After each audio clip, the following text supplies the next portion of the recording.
in Baltimore, and the Ravens moved to the front page with the Redskins and the Joe Flacco, Ryan Mallett thing, and apparently the Kaepernick story, at least in the rearview mirror for now. And the Orioles head west, young man. They'll begin their little march of West Coast baseball out in Anaheim and on to Oakland this weekend. And strangely enough, the Anaheim Angels of Los Angeles, whatever they're called, I still call them the California Angels. This guy's been covering him for a long time. He also pitches in with the Dodgers and covers all things Major League Baseball, but a longtime coverer of all things Anaheim Angels. We welcome Mike DiGiovanna back on from the City of Angels, and the Angels strangely in this thing, Mike. Like I look at the Angels and I say from the outside, well, they must suck, right? Like they're not in it. They have the same record the Orioles do, and certainly the Orioles kind of went all in last week thinking they're in this. When you're a 500 team, you're in this, whether you believe it or not, right? Yeah, I wrote a couple of weeks ago that the American League wildcard race is sort of like that old Education Act back in the early part of this century. No team left behind. They've been hovering around 500 all year.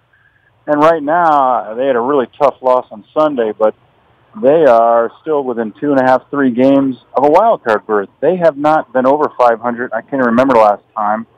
And they've been 1, 2, 3 games under 500, but it's just one of those years where I think, 84 wins looks like it's probably going to get you a playoff spot. So these teams are not very good. They're not terrible teams, but there's nobody good enough to really create any separation in that wild card race. So it's hard to even call it a race, to be honest. It could be more of a survival of the fittest at this point. And that the Angels are even still in it is stunning, because they have lost full rotation to injury, and I'm not talking like for a couple of weeks, like most of the season. Garrett Richards, Andrew Heaney, Matt Shoemaker just announced Sunday they're having surgery. He's out for the year. Tyler Skaggs finally came back on Saturday after missing a couple of months. It's just been a disaster from a pitching standpoint. So, and their offense isn't even that good, and they still, we keep saying that you can't get rid of this team. Well, people here will be all up in arms when they see Bridwell and they see the record and they see the innings. And dude, I don't know if you looked at our stats. I mean, we are 3,000 miles away. We don't compete much. I try to get you on once or twice a year to talk some baseball. But, dude, when you look down at the Orioles pitching and you see ERAs of mid-6s, mid-7s, low-8s for guys that have made 15, 20 starts this year, you know that there ain't nothing on the farm. And in the case of the Angels, I mean, we never had any injuries here. I mean, Tillman, yeah, a little bit. But this is what, like, the plan was. And the plan's not very good when the plan's Jimenez and Miley and these guys going back to back to back. But at least in Anaheim, there's a built-in excuse as to the why. But much like a few years ago around here when we found a Miguel Gonzalez and we found a Wei-Yin Chen, you're finding a Parker Bridwell that was a part of this franchise, and Oriole fans are scratching their heads saying, what the heck's going on? We're giving away young pitchers that are getting the job done out on the West Coast. The Bridwell story is the bright spot of the Angels this year, right? Yeah, I mean, you can certainly look at it that way, and they have every right to be upset about something like that. But first of all, the guy's barely pitched in the major leagues for a month. He's had a couple of good starts. That's great for the Angels. But this happens all the time in baseball. Teams give up on certain players for whatever reason. Maybe it's a suggestion by a pitching coach, a change of scenery, maybe some health. Maybe they weren't, 100%. Guys sort of click at certain times, and I think you see it even more with the relief pitchers. The volatility in that market is just extreme. I mean, look at, Blake Parker, a guy who's released by several teams. He's like the Angels' number 2 reliever right now. Bud Norris is their closer right now. He couldn't even make the Dodger bullpen. Well, we're familiar with Bud Norris around here. Bud. So, yeah, I mean, it's all timing and a little bit of luck, I think. Bridwell, he's got a nice arm. He doesn't really blow you away with any particular pitch or his repertoire, but I think for him, he just needed somebody to show a little confidence in him and to get an opportunity. And, I don't know the full details of what happened to him in Baltimore, but, they did have some, bigger names in the rotation there, and there probably wasn't much room for him at the time. And, it took probably 6 or 7 major league pitchers to get hurt before he even got a shot here. So who's to say if he would have pitched that well in Baltimore? But, it's still early. I don't expect him to be like their number 1 or 2 pitcher for very long. But, he sort of kept the Angels in it. So, credit to him. It's been a pretty cool story out here. Well, it's going to keep us up late at night. Again, we're the franchise that gave Jake Arrieta away, dude, right? So we got that going on. You've done much worse. And I guess this kid was in the organization for 7 seasons, had an ERA of 5.5 at Bowie last year, AA. You know what I mean? It is kind of uncanny that this has happened. Where are you with Bud Norris? I mean, the Orioles brought him in right on the back end of an all-star run in Houston. He had a little bit of a run around here and was pushed out the side door, as was Gonzalez, and Chen was pushed out over money more than anything else down to Miami. But Bud Norris has sort of resurrected himself a little bit, right? Yeah, he's he's in his early 30s now. I don't know that if he was still a starting pitcher, he'd be in any team's rotation, but he sort of reinvented himself as a reliever. I talked to him in spring training, and he actually ran into John Smoltz at a celebrity golf tournament over the winter, and they talked a lot about relief pitching, and he seemed very open to doing it, and there really wasn't a spot for him in the rotation coming out of spring training, so they put him in the bullpen, and once again, Houston Street goes down with an injury, Cam Bedrosian goes down with an injury, Andrew Bailey goes down with an injury. J.C. Ramirez is needed in the rotation. Once again, injuries created opportunity for him, and he slid right into that closer role and has done a pretty good job outside of those 2 walk-off grand slams he gave up on the last road trip. But, outside of those, he's been pretty solid for the Angels in that closing role, so they've been fortunate to have him. And surmising, all the parts of the Angels here and going back a decade when Joe Madden was running around out there and you're in World Series and that team every year, clearly the Pujols thing sticks out and obviously other free agent signings stick out. But for I think us here in Baltimore and seeing where the Orioles are with Machado, the thing where you get Trout done and keep him around and buy him out a couple of years and spend some money, that is a nice little pillow for the organization to say we have one of the best players, if not the best player in baseball, and he's going to be around here for a little while. That's a good thing, right?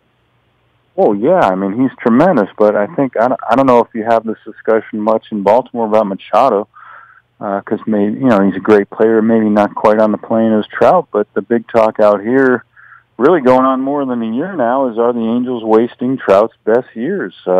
I think he's got plenty of great years ahead of him, but this is an amazing player, head and shoulders probably the best player in the game, and whether it's the Josh Hamilton contract, the Albert Pujols contract, an owner who's really unwilling to bust into the $200 million payroll range, some bad decisions, bad draft picks. Their farm system's really thin. They just have not been able to supplement the lineup with really high caliber players to make this team really competitive. Albert still putting up a couple of numbers. He's driving in runs, but he's nowhere near the Pujols of last decade. Cole Calhoun, nice player, not having a very good year. Cam Maben having a pretty good year, but he's been hurt. Yunel Escobar, Luis Valbuena, okay players, nothing great. Andrelton Simmons and the catcher Maldonado might be the only 2 position players who are having above average years. So when you add it all up, it's just a lineup of pretty mediocre players. So that's not going to get it done in the American League. And I don't know, unless the owner is willing to spend money, that they're going to get that much better. And the other problem now is a lot of these teams are locking up these free agents. So that, maybe a Bryce Harper comes on the market and you can go after him, but there's not a lot of inventory out there, even if you had the money, and they don't have the prospects to swing a big, 4-player for 1 trade. So they're kind of in that stuck in between area where they're not going to do a total rebuild. The owner has, frankly, too big of an ego to do that, and their payroll is so big you can't really say, hey, we're going to rebuild like the Astros did for a couple of years, like the Cubs did for a couple of years. So they keep thinking they're going to compete, and they don't really buy or sell at the deadline, and they're just kind of wallowing in that mediocrity. So they're not a bad team. They're not a really bad team. They're not a really good team. They're just kind of a 500 team, which is what they've been all year. Mike DiGiovanna covers a not-so-good team in Anaheim that the Orioles will be seeing, and then there's that other little team up the freeway playing at Dodger Stadium. You can follow him at the LA Times and LATimes.com, as well as that on Twitter at Mike DiGiovanna. That's DiGiovanna. And tens of thousands follow him out on Twitter for his baseball coverage out there in LA as well. Sort of last thing on Anaheim, and I'll move it up the freeway and sort of segue it this way.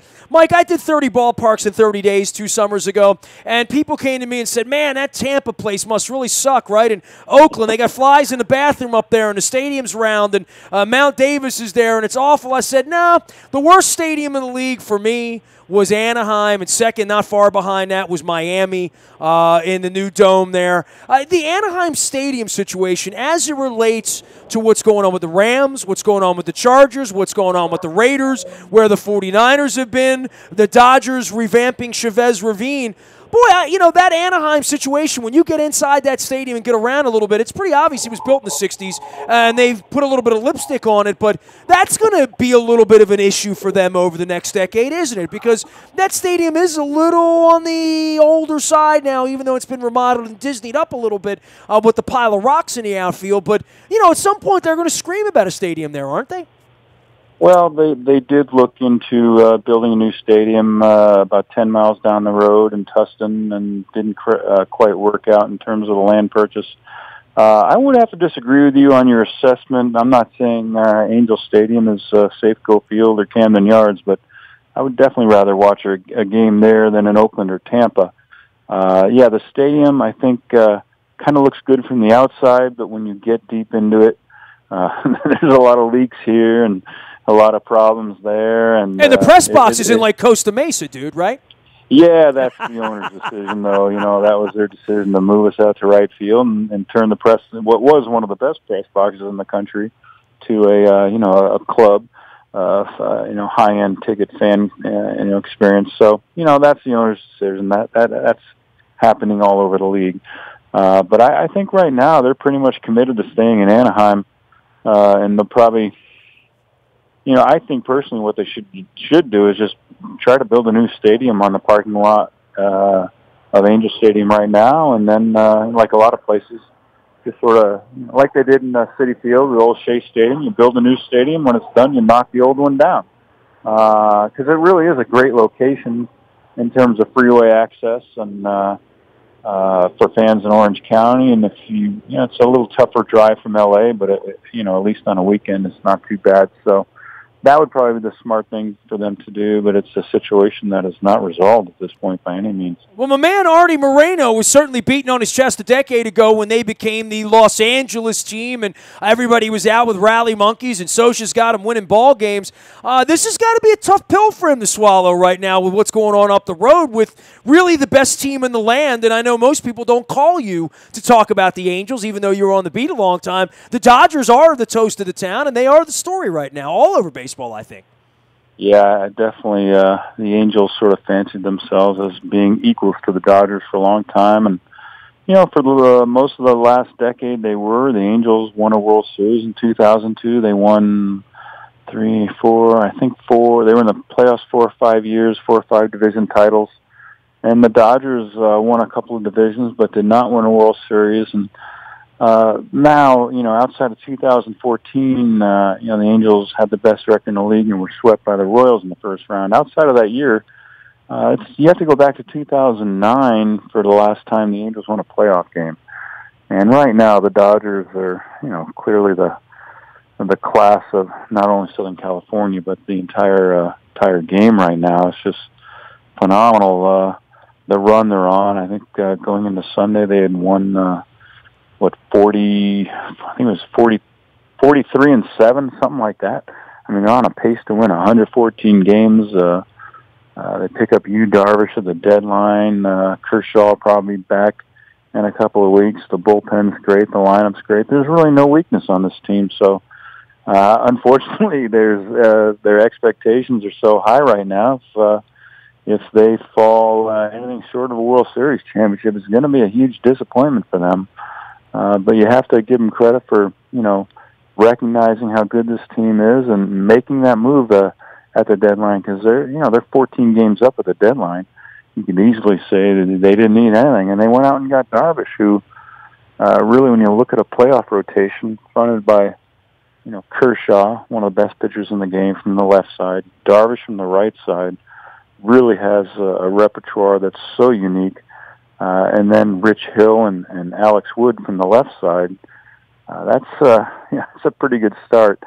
And then you look at a couple of good short relievers with the best, I think right now the best closer in baseball, Kenley Jansen. That's going to be really a tough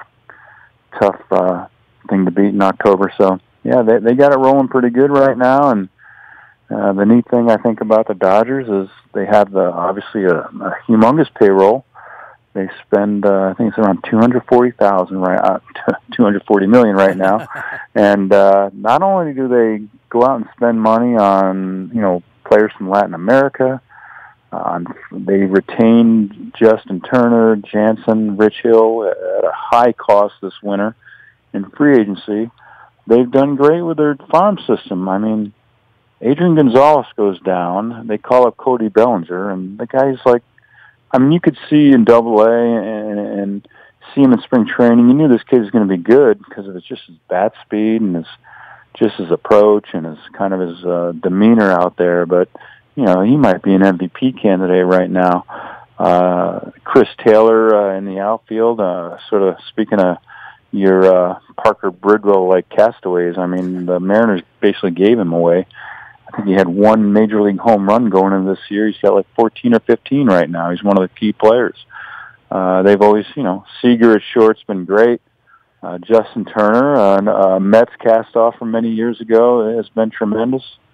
Yasiel Puig's quietly having a really solid year, and they have a pretty good catcher, and it's just a really well put together team with a good front office, smart front office, and good scouting. And you have to give Dave Roberts a lot of credit too. He's only in his second year as a manager, and he seems to have the right temperament and a good personality for this team. I covered him with the Dodgers as a player back in '02, and always one of the most well-liked guys in that clubhouse. And he's great with the media. He's great with the players, and it's pretty good. It's tough spot to manage just because the front office is so involved with everything, and so you have to sort of know how to navigate, between the clubhouse and the front office. And he's done a really good job of that this year under some tough circumstances. His dad passed away suddenly in spring training, so he's dealing with that, and really has guided this team about as well as he could, and I certainly think their record reflects that. Mike, you're going to think you're spoiled, or I'm crazy, but I call the Dodger Stadium experience my number one. I went to all the stadiums, and I've been to many of them multiple times. There's nothing better than sitting in Chavez Ravine watching baseball, but even better when the team's good. But it must suck when the games aren't on TV, right? Not just the Vin Scully thing, but that's a major issue out there, right? People can't imagine that here, that the Orioles aren't on. Neither can Mr. Angelos, who's getting $4 a sub and has brought in a couple $100 million a year every year via that. But out in L.A., that's the story. It's all no lights, no cameras, no all action at this point, right? Oh yeah, that's been a huge story out here, and it's probably the one black mark on this ownership group, on this administration, on this team right now. They didn't do very well in the All-Star voting, and I think a lot of that has to do with their TV deal. The fact that over 50% of the homes in Southern California don't get Sportsnet LA, which is their channel. The Dodgers swung that deal. I think it was an $8 billion deal. That's a boatload of money for a TV contract, and you certainly can't begrudge them for taking it. But they did it without, an agreement for the for DirecTV and Cox and some of the other carriers out here to pay the extra money to carry that channel, and it's really hurt them from a PR standpoint. You look at our letters to the editor almost every Saturday in our sports section. There's a couple of them just railing against the Dodgers. How can they not resolve this when so much is at stake, when there's so much of a demand? It just seems to make sense for the Dodgers to, maybe try to renegotiate that deal and give up some money for the good of all of Southern California being able to see their games. But on the flip side, they're still, I think they're leading the league in attendance. They'll draw well over $3 million a year. They're playing great. It's hard to argue that they're doing things wrong out here. So it's a tough one. They're going to have to figure out a way somehow around that. They have negotiated with one of the over-air networks to carry, I think, 6 or 8 games, Tuesday night games down the stretch on regular cable. One of the local LA channels. That helps, but it just makes them kind of come off as being really greedy and not caring about the regular fan. There's a lot of, whether it's seniors who are not able to get out of the house and love the Dodgers and want to watch the games, or it's just kind of hard to get to LA when you don't live right in that area on a weeknight to begin with. So it's hard to tell what the long-term effect will be on the team because they're so darn good right now. But it certainly doesn't help them from a PR standpoint. Mike DiGiovanna covers all things baseball in Southern California for the Los Angeles Times. Longtime Angels beat writer. Of course, the Orioles in Anaheim all week. The Dodgers wherever the hell they want to be at this point. But I'll tell you this, last year, where the Cubs ran away, I would say this for Houston, for Washington, and certainly for the Dodgers. Better win Game 1 in October, right? When you got the 15-game lead, you're playing 700 ball, it really is, you better hold serve in Game 1. That's the whole story at this point, right? Yeah, this is the biggest challenge they're going to face right now is staying interested, staying motivated.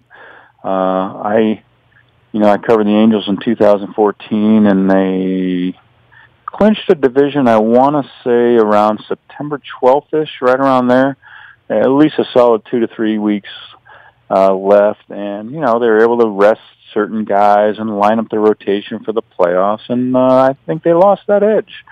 They got swept. I think there's a reason a lot of these wild card teams end up getting to the World Series and sometimes winning it because they're playing games right to the end of September that are meaningful and pressure packed and require you to come through in the clutch. I don't know that you can just turn that light switch on when you need to, but I will say this: the Dodgers are as talented and probably way more talented of a team than that Angel team from 2014. They're probably, maybe the Nationals can challenge them if the Cubs get hot. But really, those are the only 2 teams that are going to even give them a problem in the postseason, if at all. They should be pretty well rested and in good shape going in October, but they got to find a way before the season ends to, I don't know how you do that, but, and good luck to Dave Roberts on it, but you got to find a way to somehow match that playoff atmosphere or the pressure, or just maybe try to manage that last week or so, 10 days of the season, like their playoff games, just to try to retain that edge. So it'll be interesting to sort of watch in September how they handle that. Making it look easy in L.A., the Dodgers are. We'll see how the Angels and the Orioles stack up the next couple of nights. Mike, it's always a pleasure to have you on, man. I appreciate your time, as always. We're going to send everybody out to the L.A. Times to follow you, as well as at Mike DiGiovanna out on Twitter. Thanks a lot, Mike. Stay cool out there in the the California sunshine, I should say. I'm getting my Disneys mixed up, man. We'll see you soon. All right. You got it. Mike DiGiovanna joining us here from Los Angeles. That's Disneyland, not Disney World to you. You can follow me out in the Buy a Toyota Audio Vault 24 hours a day from anywhere in the world. They get earthquakes out there. They only have, floods and hurricanes in Florida. So I'm getting my palm tree. They both do have palm trees and beaches and pretty girls, though.